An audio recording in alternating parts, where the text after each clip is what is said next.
lá. Fala Doc, beleza? Aqui é o Furlan, eu sou integrante da MedSimple. É a primeira vez que eu estou aparecendo aqui. Eu estou muito feliz de estar aqui com vocês, de verdade mesmo. A ideia é que, a partir de agora, né, nas quintas-feiras, às 8 horas, aqui no Instagram da MedSimple, eu esteja aqui conversando com vocês, fazendo live sobre diferentes assuntos relacionados à clínica.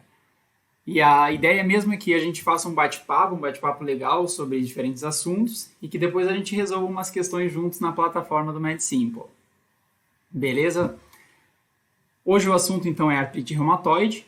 A minha ideia é falar um pouquinho de definição, epidemiologia, um pouco do quadro clínico, né, diagnóstico, dar uma pincelada em tratamento e depois então a gente resolver umas questões. Beleza, Doc? Bora lá então, vamos começar. Doc, a artrite reumatoide basicamente é uma doença autoimune, crônica e progressiva. E ela tem como seu alvo, né, a membrana sinovial. E o que é essa membrana sinovial? A membrana sinovial ela é uma fina camada de tecido conjuntivo que reveste internamente a cápsula articular. Reveste também tendões e bursas. E o que ocorre, então, na artrite reumatoide é um processo inflamatório nessa membrana sinovial, uma sinovite.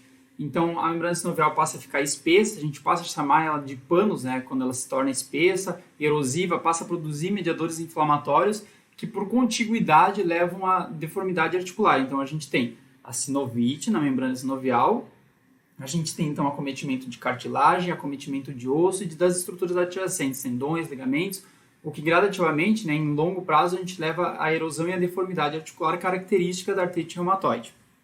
Doc, a artrite reumatoide é a artrite inflamatória mais comum no mundo. Se estima que cerca de 1%, né, da população mundial tem a artrite reumatoide.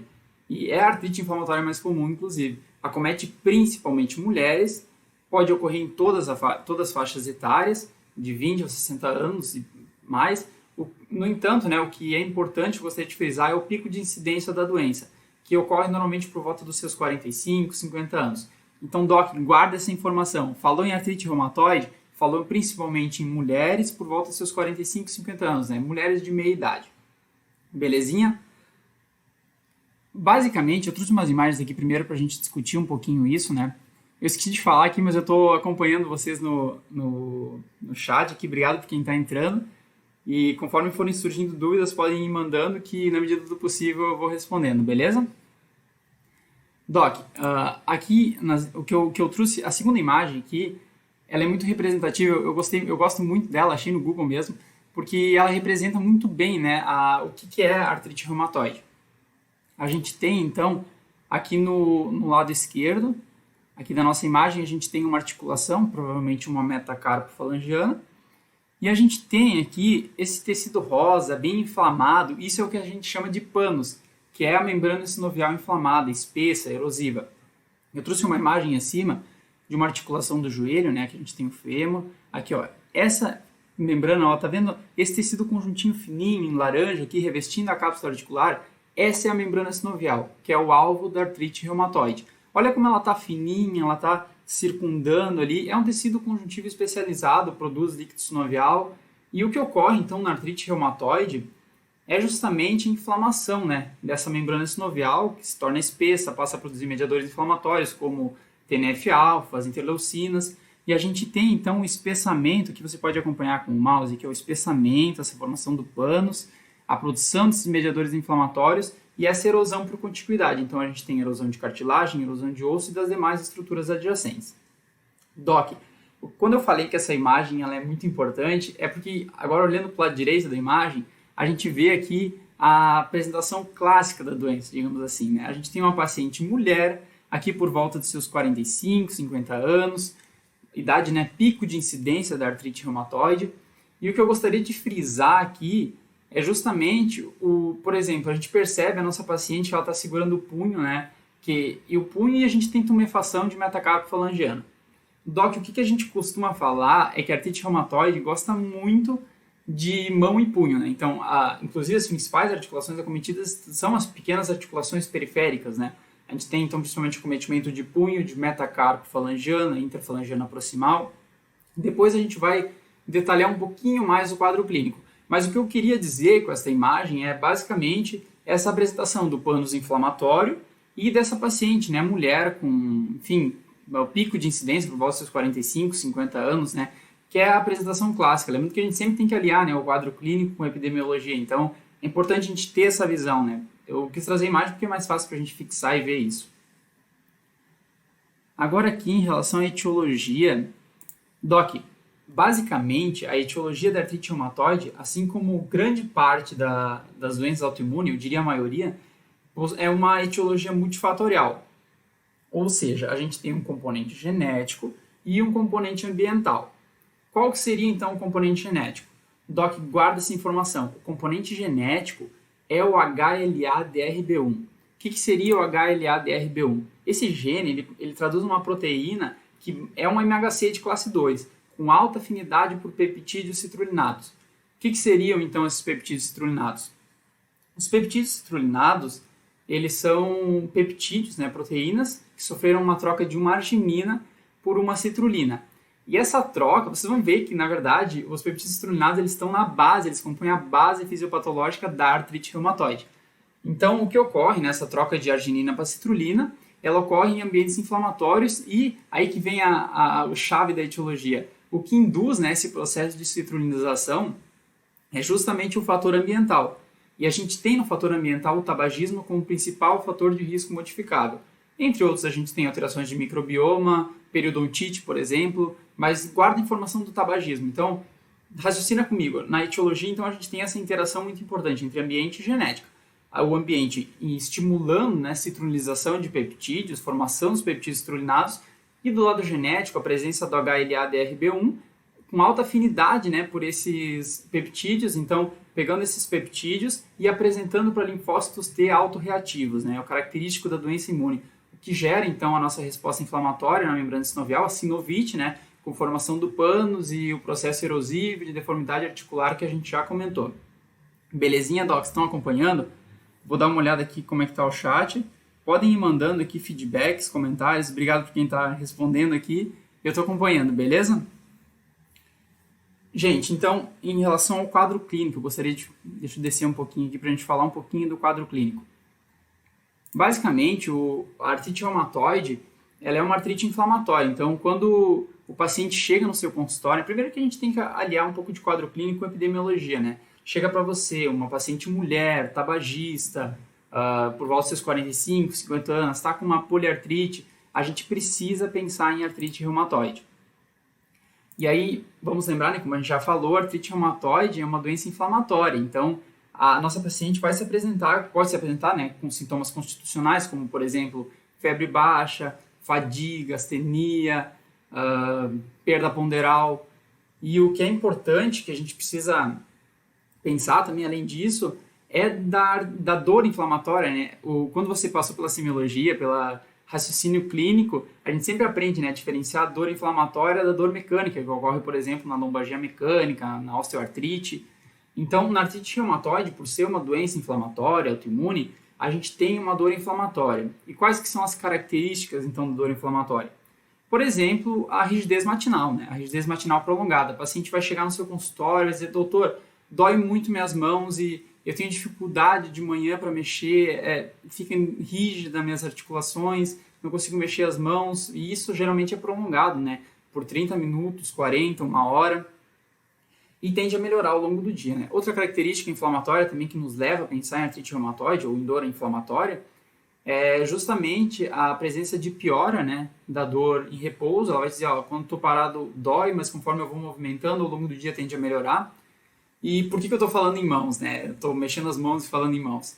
Doc, a artrite reumatoide gosta muito de articulação, de pequenas articulações periféricas. Então, a gente vai ter um acometimento de articulações do punho, de metacarpofalangianas e de interfalangianas proximais. Eu trouxe uma imagem aqui também para a gente ver isso, né?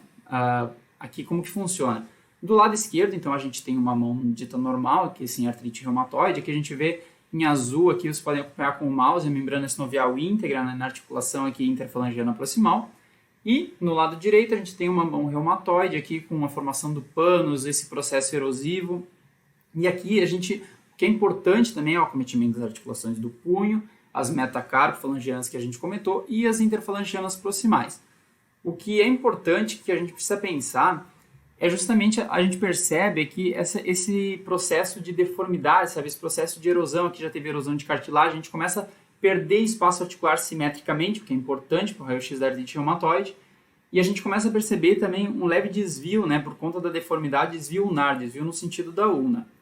Doc, o desvio ulnar, né, assim como outras alterações que a gente vai comentar, como mão em dorso de camelo, dedo em pescoço de cisne, depois eu vou comentar um pouquinho conforme a gente for fazer as questões, são alterações tardias da doença. E uma coisa que eu gostaria de chamar a atenção é que, tipicamente, a artrite reumatoide tende a poupar interfalangianos distais. Ou seja, o paciente se apresentou no seu consultório com uma poliartralgia e existe acometimento distal, a gente tende a afastar, a pensar em outras hipóteses de diagnóstico. Beleza? Doc, guarda essa informação que depois eu vou trazer de novo nas questões para a gente discutir. Beleza? Eu trouxe uma imagem aqui mais para a gente ilustrar então o que a gente está discutindo, acompanhando o chat aqui também. Doc, essa imagem aqui a gente vê, né, uma coisa que eu não falei dos sinais inflamatórios, a gente tem que olhar, né, além da dor inflamatória, os sinais flogísticos clássicos de inflamação. Então a gente tem tumefação de articulação, aqui a gente pode ver a tumefação, né, o calor, o rubor, próprios sinais flogísticos, né. Então a gente tem tumefação de metacarpofalangiana, tumefação de interfalangianas proximais, e, tipicamente, o fato de estar poupadas interfalangianas distais. Aqui a gente percebe também, se você acompanhar aqui o leve desvio ulnar, né, no sentido da ulna aqui, as mãos da paciente virada para fora, e aqui na tumefação das proximais, que é muito característico.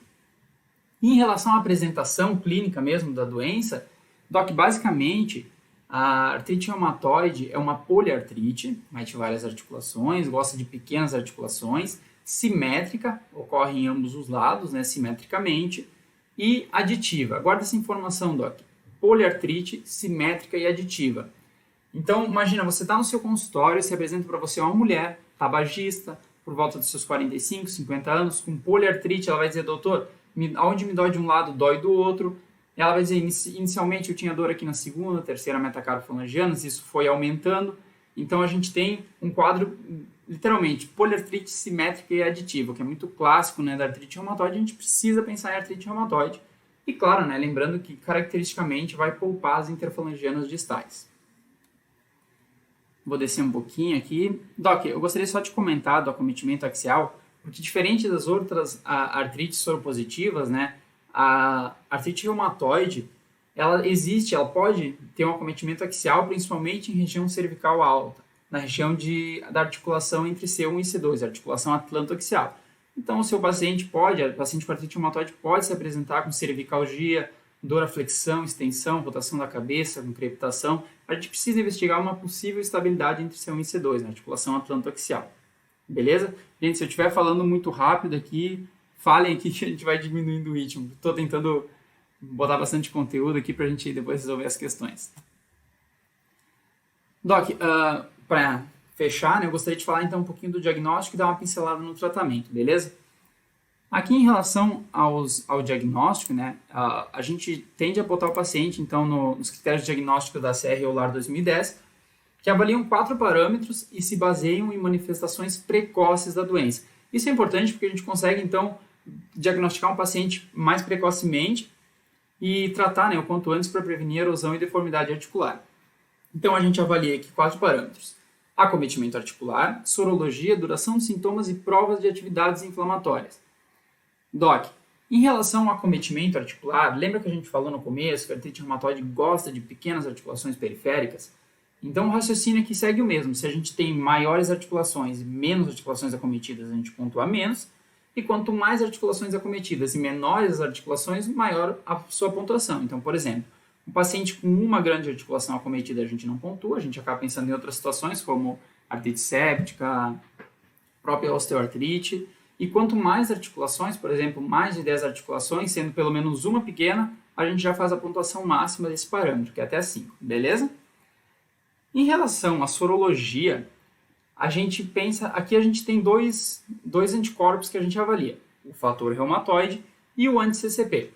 Doc, eu sei que a gente pensa em artrite reumatoide e na hora vem na cabeça o fator reumatoide. Durante muito tempo também, eu também sempre pensei assim, antes da gente ler um pouco sobre isso, o fator reumatoide, ele é sim muito importante, mas é importante frisar, Doc, que ele não é patognomônico de artrite reumatoide. Ou o que isso quer dizer? Ele é sensível, possui uma sensibilidade em torno de seus 80%, 70%, 80%, porém ele não é específico para artrite reumatoide. Isso significa que o fato de um paciente ter fator reumatoide positivo não significa que ele tenha artrite reumatoide. Então, qual que é a importância, né, do fator reumatoide?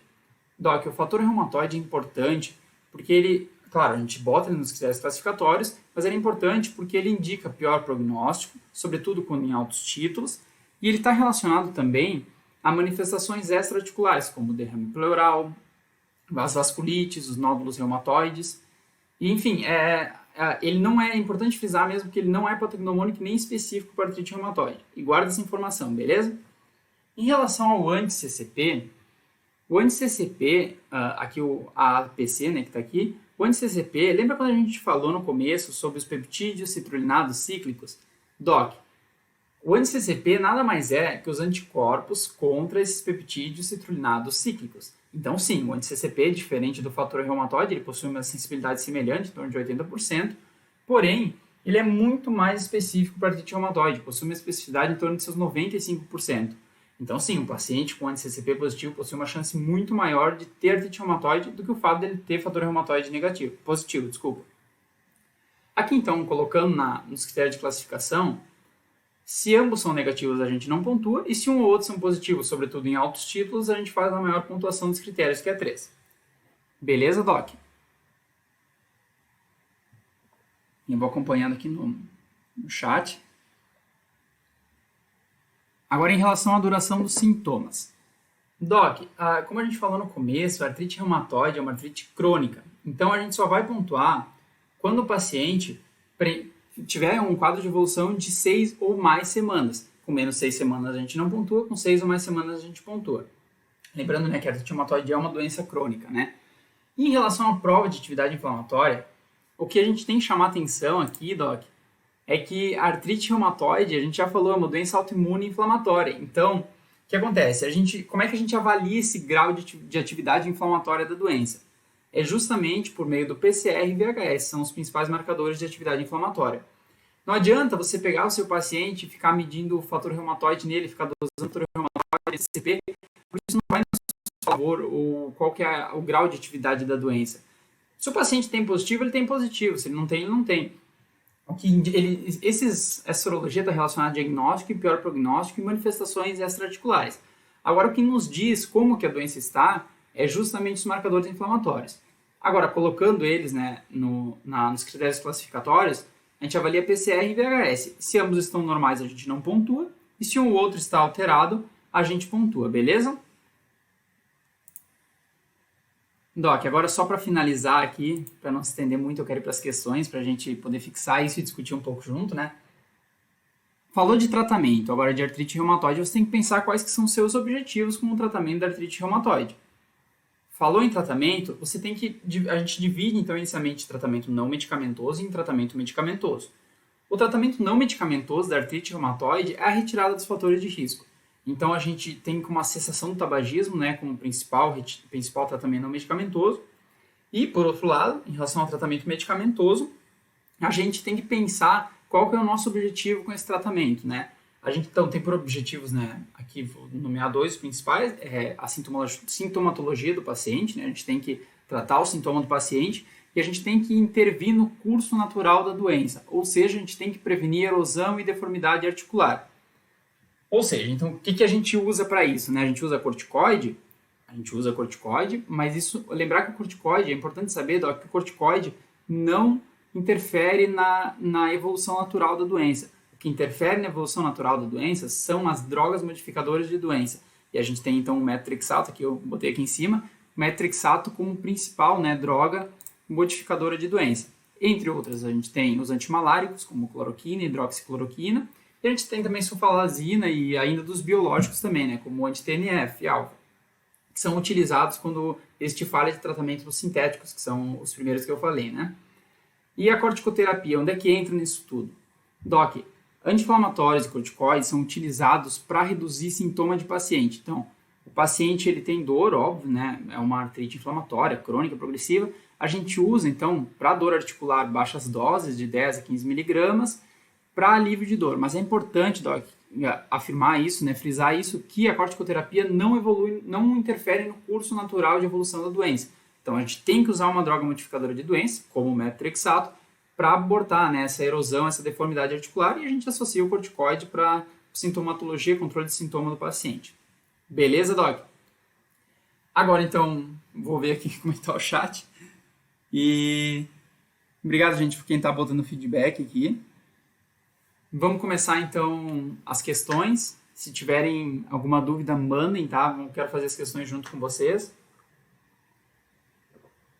E vamos lá, então. Vou abrir a plataforma aqui do MedSimple, do KeyBank. Deixa eu ver se está certinho. Aqui, eu separei algumas questões, então, com base no que a gente conversou para a gente discutir junto, né? Doc, vamos lá. Assinale a alternativa incorreta sobre artrite reumatoide. Vamos fazer junto, então, ó. Lembrando que a gente conversou, beleza? Predomina no sexo feminino. Perfeito, Doc. Ele está pedindo a incorreta. A gente acabou de conversar, lembra que existe uma proporção muito maior de mulheres acometidas do que homens, isso chega a uma proporção de 3 mulheres para 1 homem. Lembrar do pico de incidência, né? Pode ocorrer em todas as idades, mas a gente tem um pico de incidência dos 45 ou 50 anos. Lembra, Doc, também que eu falei do nosso caso clássico, né? Eu trouxe aquela imagem, você está no seu consultório, chega para você uma paciente mulher, 45 anos, tabagista. Então, sim, predomina no sexo feminino, perfeito, essa alternativa está certa, ele está pedindo incorreta, né? O tabagismo é considerado um dos fatores de risco. E aí, Docs? Sim ou não? Perfeito, né? A gente já falou isso. Lembra quando eu falei que tem um componente genético e um componente ambiental? E o componente ambiental, Doc, o principal deles é o tabagismo. Tabagismo, lembra que eu falei do processo de citronização de peptídeos? Doc, o que estimula a citronização são os fatores ambientais. Essa citronização ela ocorre em ambiente inflamatório, o que explica, né, em parte, o tabagismo ser considerado um dos principais fatores de risco modificáveis. Bom, a gente falou, né, o tratamento não medicamentoso, o principal deles é a cessação do tabagismo. Beleza? Perfeito? Tem a patogênese, letra C, né? Tem a patogênese relacionada com HLA-DRB1. Doc, lembra, eu falei para você, guarda essa informação, que essa informação é importante. Doc, tem patogênese relacionada sim com o HLA-DRB1, lembrando que o HLA-DRB1 é uma MHC classe 2 que apresenta os peptídeos citrulinados, que o tabagismo citrullinou, né, induziu a citrulinização. Ele tem alta afinidade, né, ele tem uma região chamada de epítoto compartilhado, que apresenta, então tem alta afinidade, né, por esses peptídeos citrulinados, então ele apresenta esses peptídeos aos linfócitos T autorreativos, o que acaba gerando, né, essa resposta inflamatória na membrana sinovial, a sinovite. Doc, ficamos com a letra D, nossa resposta. A doença acomete primariamente os ossos. Doc, lembra que a gente falou no começo? A membrana, o alvo da artrite reumatoide é a membrana sinovial. Então, a gente tem uma sinovite. Existe, claro, né, acometimento dos ossos, mas isso é secundário. A gente tem, então, primeiro o acometimento da membrana sinovial, aquele tecido conjuntivo que reveste a articulação, e por contiguidade a gente tem acometimento de cartilagem, de osso, de tendões, ligamentos e todas as estruturas adjacentes, que é o que leva, então, né, à erosão e deformidade articular. Beleza, Doc? Vamos marcar aqui. Aqui tem a explicação, né? Aqui a gente pode ver, essa imagem é muito boa também. Aqui um acometimento de interfalangiana proximal, né, que são uma das principais articulações acometidas.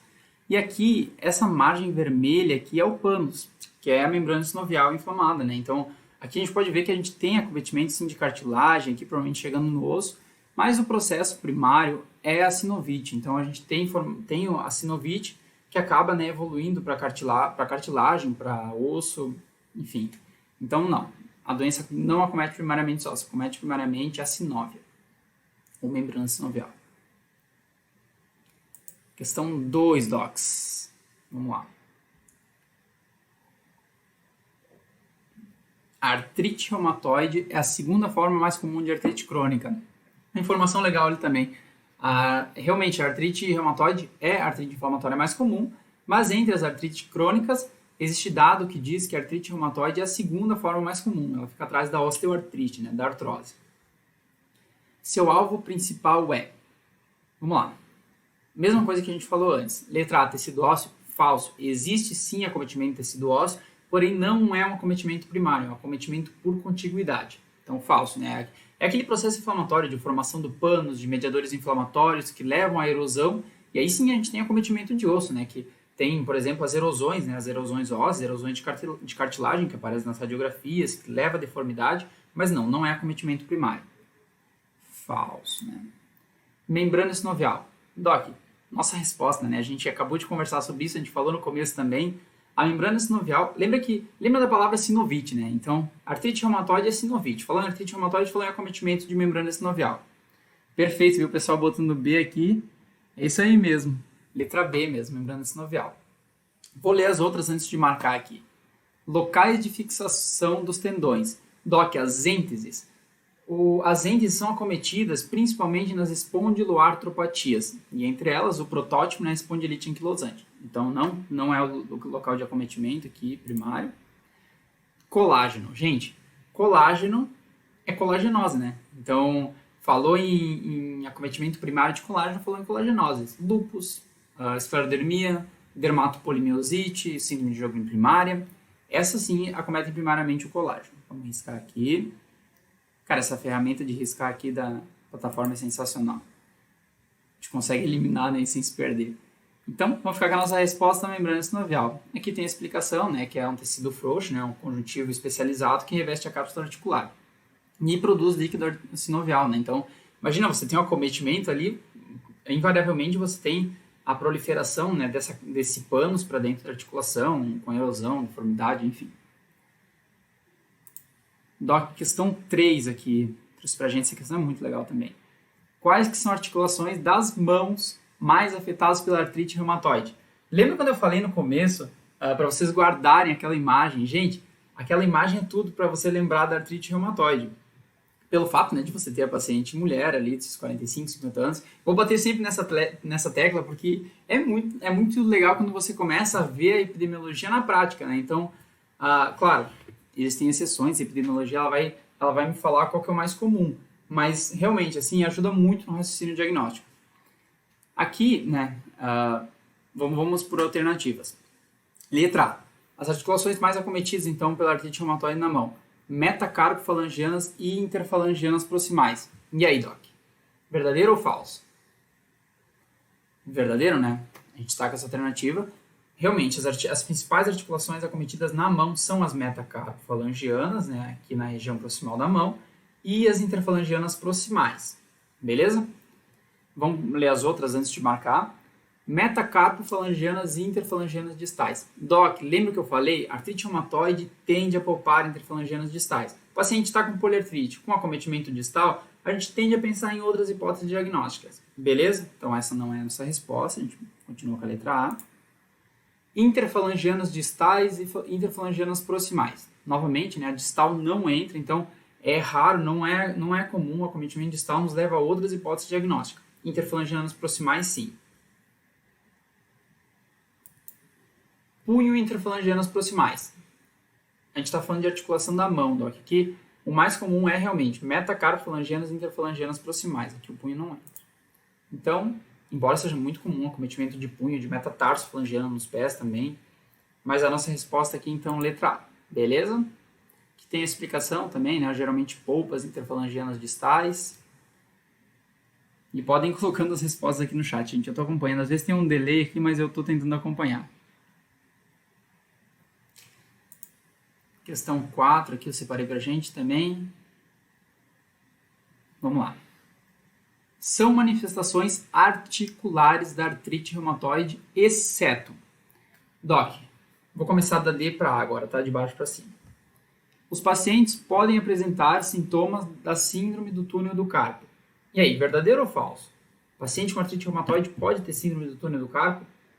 Reumatismo de parte mole? Pode ou não pode? Letra C. Apresenta rigidez matinal maior que 1 hora. Letra B. Acometimento da coluna cervical superior. E letra A. Acometimento da coluna lombar.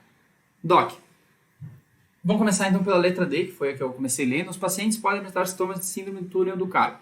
Doc, pode. Paciente com artrite reumatoide pode apresentar sintomas de síndrome do túnel do carpo. Por quê? Inclusive, né, a artrite reumatoide é um dos principais fatores de risco para a síndrome do túnel do carpo. Doc, o que ocorre, então, é o acometimento da membrana sinovial. Lembra que eu falei que a membrana envolve tendões, envolve bursas, envolve a cápsula articular. O que ocorre, então, é uma sinovite com espessamento, né, da membrana sinovial que passa a comprimir a região do túnel do carpo, o nervo mediano. Então, sim, pacientes com artrite reumatoide podem ter síndrome do túnel do carpo. Beleza? Está pedindo a errada, então essa daqui está certa. Apresenta rigidez matinal maior que 1 hora. Doc, lembra que eu falei que a gente tem que avaliar, né, o quadro como um quadro inflamatório, a gente tem que avaliar as características da dor inflamatória. E a rigidez matinal é uma característica muito importante. Lembra aquela paciente que diz, doutor, de manhã não consigo mexer minhas mãos, fico mais rígida, uma rigidez prolongada de mais de 30, 40 minutos, 1 hora. Então, sim, são manifestações é uma manifestação da artrite reumatoide, sobretudo pelo fato de ser um quadro inflamatório, né? Então, rigidez matinal prolongada. Acometimento da coluna cervical superior. Doc, lembra que eu falei no começo que a artrite reumatoide ela é uma exceção entre as artrites soropositivas, ela tem acometimento axial. Porém, o acometimento axial da artrite reumatoide é na região cervical superior, sobretudo entre C1 e C2, né, a articulação atlantoaxial. Então, sim, pode haver acometimento da coluna cervical superior, com instabilidade entre C1 e C2, cervicalgia, né, doraflexão, crepitação, pode sim. Agora a gente fica com a nossa resposta, né, acometimento da coluna lombar. Doc, artrite reumatoide não é comum acometimento de coluna lombar. As doenças que cursam com acometimento primário da coluna lombar são as espondiloartropatias. E a gente tem, né, então, a espondilite anquilosante como um protótipo desse grupo de doenças. Beleza? Aqui, né, então, falando que a artrite reumatoide não costuma cursar com sacroileite, né, diferente das espondiloartropatias. Bora lá, vamos resolver mais umas, docs. Deixa eu ver quanto tempo aqui. Tá.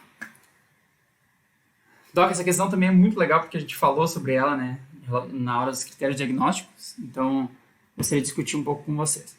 Das alternativas abaixo, qual é o anticorpo ou o marcador sorológico mais específico para o diagnóstico de artrite reumatoide?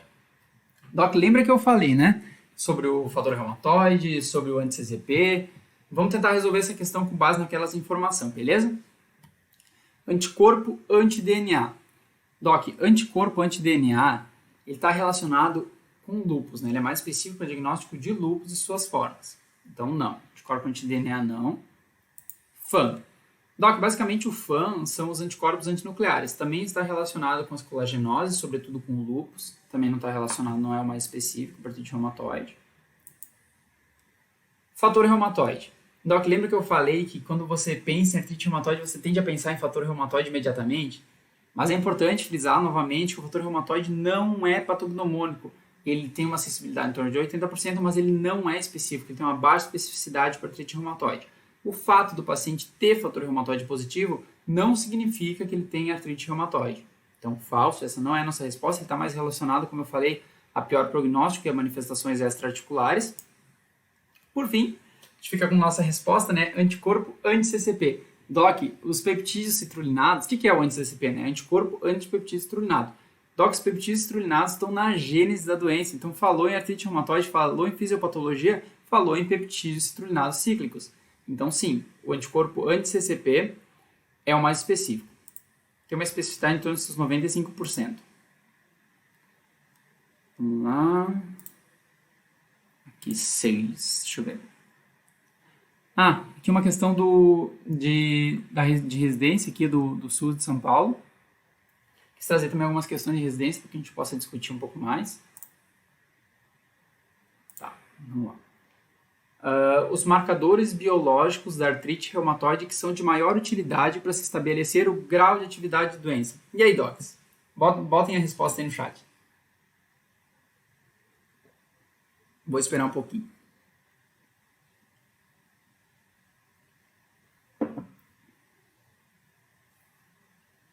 Quais que são, então, gente? Para marcar grau de atividade de doença. Letra A, proteína C reativa IFAM. Letra B, velocidade de hemossedimentação, VHS-PCR. Letra C, VHS-beta-2 microglobulina. Letra D, proteína C, PCR e anti-DNA nativo. E letra E, FAN e anti-CCP. E aí, gente, vamos lá. Qual que é a resposta aí?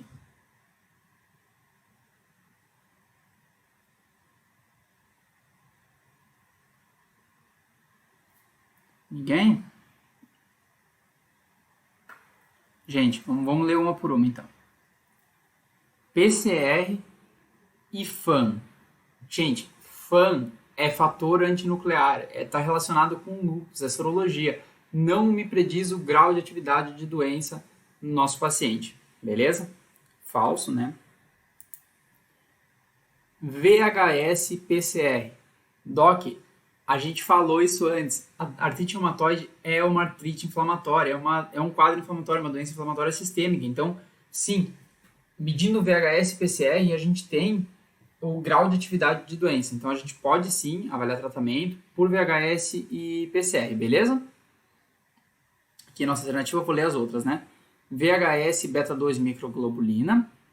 Não, beta-2 microglobulina está relacionado a outras doenças, como mieloma múltiplo, por exemplo, não está relacionado à artrite reumatoide. Falso. PCR e anti-DNA nativo. PCR está certo, anti-DNA nativo não, está relacionado com o diagnóstico de lúpus.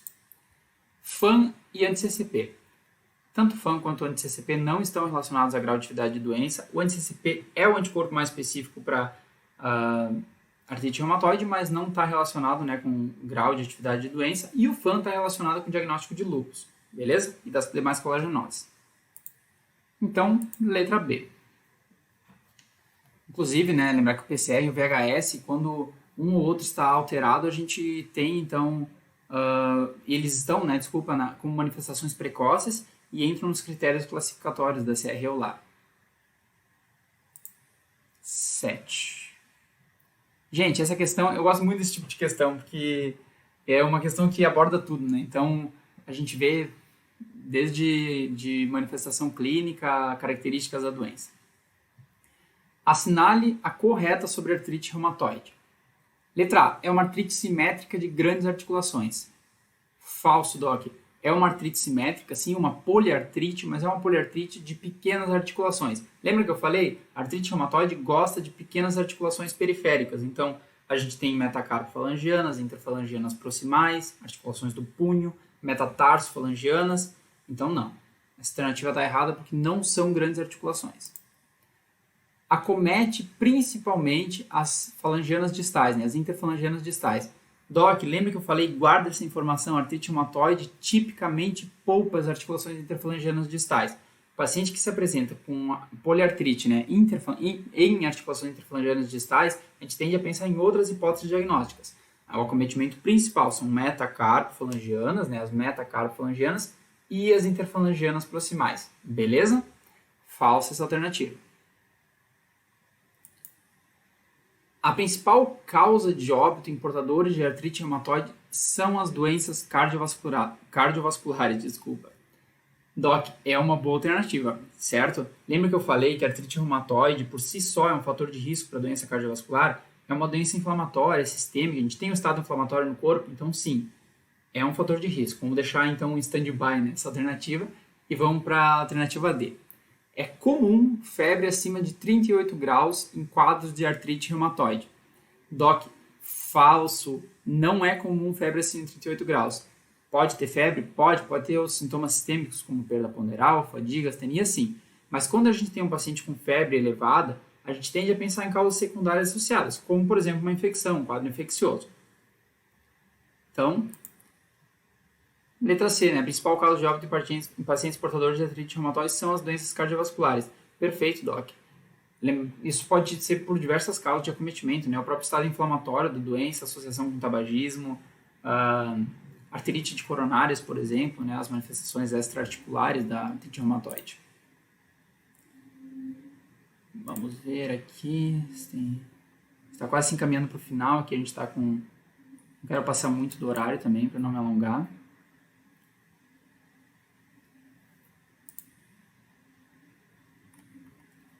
Gente, essa questão eu trouxe aqui da Universidade Federal do Piauí, porque ela traz algumas alterações, não trouxe nem por causa da resposta, né, porque a gente está falando de artrite reumatoide, mas é mais por conta das alterações, beleza? Vamos ler junto, então, e eu quero mostrar para vocês depois.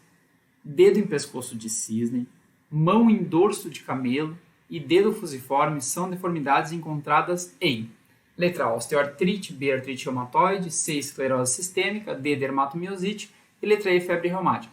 Doc, a gente está falando de artrite reumatoide, né? Óbvio. Vou marcar aqui então a artrite reumatoide e quero mostrar para vocês essas alterações.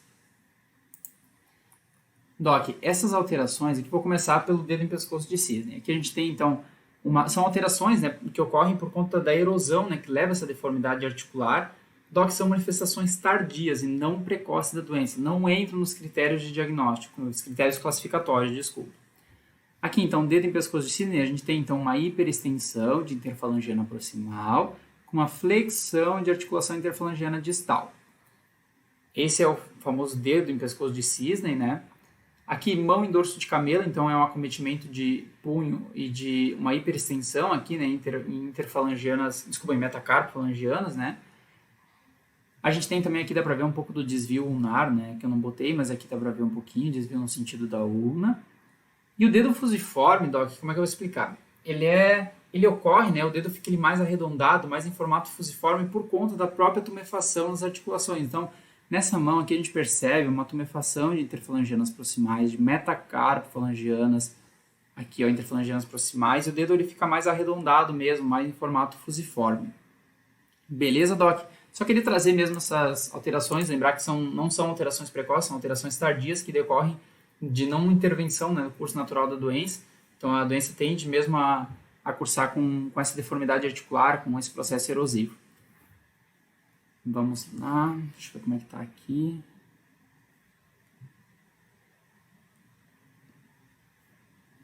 Vamos voltar para as questões.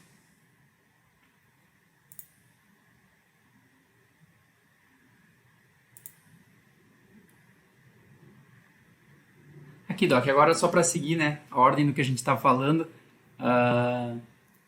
Outra questão de residência do Hospital das Clínicas do Paraná. Vou seguir no mesmo raciocínio da última questão.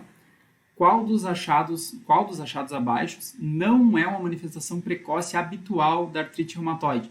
Gente, ponham a resposta no chat aí. Eu vou ler junto com vocês e ponham a resposta. Essa é uma questão que a gente acabou de discutir. Quais que então não são manifestações precoces? Anti-CCP, lembra que a gente falou que está nos critérios classificatórios que são precoces. Elevação da proteína C, PCR, e aí, é precoce ou não é? A gente falou antes, né, grau de atividade de doença. Letra C, fator reumatoide positivo. E aí, sorologia é precoce ou não é precoce? Lembra que está nos critérios classificatórios. Poliartrite. Poliartrite, a apresentação da doença é uma manifestação precoce ou não? Lembrar também que a poliartrite está nos critérios classificatórios. E erosões articulares na radiografia das mãos. E aí, docs? Qual que é a resposta aí? O que vocês botariam?